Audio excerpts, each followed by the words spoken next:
lẹ́yìn máa ro ikúrò ẹ máa kó RIP sára àwọn òṣèré káàkiri pé wọ́n ti kú ẹ máa gbàkú wa kú ni.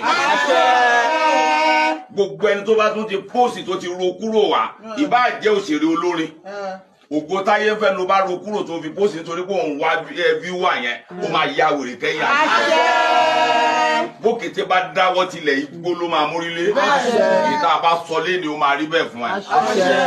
Ṣe bẹ́ẹ̀ torí ẹ̀sìn rógundó ní ṣàwọ̀ wọn lóde ìtorí ẹbí tìrẹ pìṣẹ́pì ní ṣàwọ̀ wọn lóde ọ̀rọ̀ ìpè ó dífá fún òyìn ní pèpè tí ṣo lórí kóyèkóyè igbó jújù lórúkọ tí wọ́n ń pe kú ọ̀dọ̀ jújù lórúkọ tó ń pààrùn ẹ̀fúùfù lẹ̀lẹ̀ fẹ́ mọ lẹ́sẹ̀ kún mọ nínú terúterú lórúkọ tá a pẹ́ sàsí adétúkà lórúkọ tá a pẹ́ fún adérìnàkálà pèsè ọ̀daràn ẹnikẹ́ni èèyàn kéèyàn tá a bí nínú obì tàbí tá a fa gbé jáde nínú obì tó bá rọ kúrò wá ariwo kú ọmọ sọnù lọ. Ìbá àjò lórí o ìbá àjò tíátà tí ò rí nǹkan rere rorò wá kò rí wá pa akọ́lé o kò rí wá pa àwọn mọ́tò ara mọ́tò kò rí wá pa ń ṣe nǹkan rere o tó gbé RIP lẹ́ máa ń kọ ní ojoojúmọ́ ariwo ẹ̀kọ́ sọnù lọ. Ẹni ni mo tún sọ ariwo ẹ̀kọ́ sọnù lọ. Ìyá ayéwu ẹ̀gbọ̀rún gbà. Ó ti ṣe bẹ́ẹ̀ bẹ́ẹ̀ ni ewúrẹ́ ké bẹ́ẹ̀ làgùntàn ké bàbá wọn tó jẹ́ màálù bẹ́ẹ̀ náà ló wí. Sàkà tó sẹ́rẹ̀ àkóyè grace no dey disgrace. Ìkà of Africa coming to Kwara State town plan tó ń gbọ́. Ó bá yẹ lówó lọ́wọ́ máa wà ó in conjunction with Starwood Hotel O2 Arena organize Kwara town plan ó lówó lọ́wọ́ sẹ́ẹ̀ máa wà sẹ́ẹ̀ wàhálà on 29 tó ń gbọ́ 29.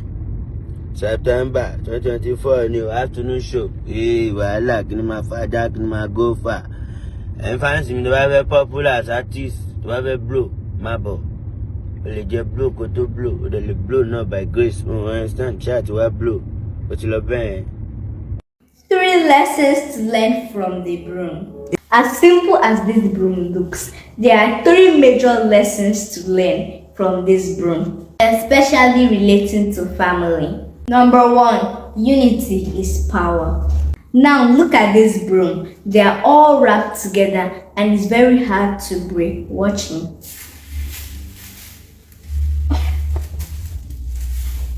But if you pull out one, it is very, very easy to break.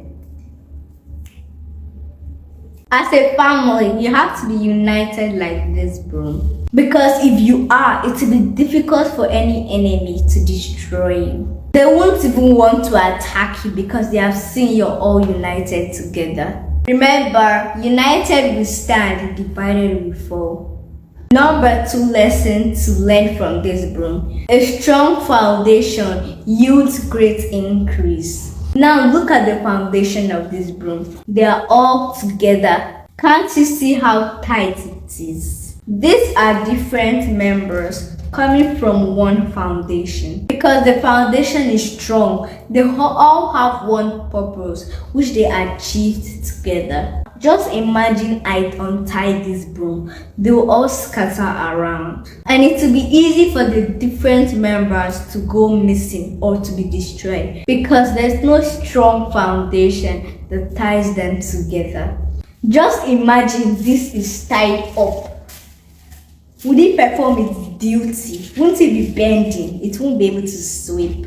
So protect your roots. Families should not allow themselves to be torn apart because the children born into the home, the grandchildren, and the great-grandchildren will all learn from the foundation. Number 3, there's always a solution when we rub minds. You know the duty of a broom is to sweep.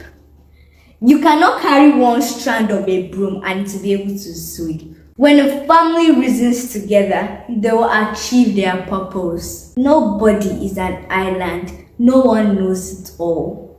So it's important for families to come together and discuss ways forward. Remember, the different strands of the broom come together to sweep. As a family, when you come together, you solve those problems easily. So many problems are solved only when a family reasons together. So I hope you learned this great lesson from the broom. So these lessons are not only for family members, but for organizations and those who want to work together. Learn these important lessons from the broom. Orúkọ mi ni Mojí Afọláyan Ọláyíwọlá. Ọmọ Kwara ni mí ò tẹ́ ẹ̀ bá mọ̀. Àgbámú, ọmọ Àgbámú gangan ni mí. So ètò tí àwọn ẹgbẹ́ wa, àwọn Tampan ti Kwara gbélẹ̀, Tampan Fiestas, ó dẹ̀ máa wáyé ní Starwood O2 Arena nílọrin. Èyí náà ṣàmù Starwood. Ẹ mọ̀ pé òtẹ́ tó dángájíá ni. So ìbẹ̀lẹ̀ tí máa wá, ẹ máa bá wa òṣèré, àjọmọ̀ Kwara. Àjọmọ̀ Kwara tẹ̀kọ̀ mọ́ ó, bọ̀ ń ṣe ẹ máa rí gbogbo àwọn míì gan tẹ̀ fọkàn sí ẹ máa rí gbogbo wa lọ́jọ́ yẹn ní Starwood Hotel O2 Arena. Olórin tá a pè jọ yẹn olólùfẹ́ yín náà ni o, ẹ̀yin náà ṣàmù Habib Òkìkíọlá Portable ní gbogbo yín mọ̀ sí tó ń bọ̀ wá àwọn bá Grace Òkèṣàn yẹn tí gbogbo alẹ́ máa bá pàdé àwọn òṣèré jankan tẹ̀ nífẹ̀ẹ́ sí ẹ̀yin náà ṣàmù ẹ̀yin olólùfẹ́ mi gbogbo káàkiri àgbáńlá ayé ni o. Ẹ máa bọ̀. Iná làwọn ẹgbẹ́ fẹ́ kí n ṣe red carpet tó lágbára Ọlọ́run. Ìpàdé mi lọ́mọdé 29th September ní Starwood Hotel O2 Arena. Ẹ máa bọ̀. Ẹ rí mi bẹ̀ live and direct. Ẹ ṣé.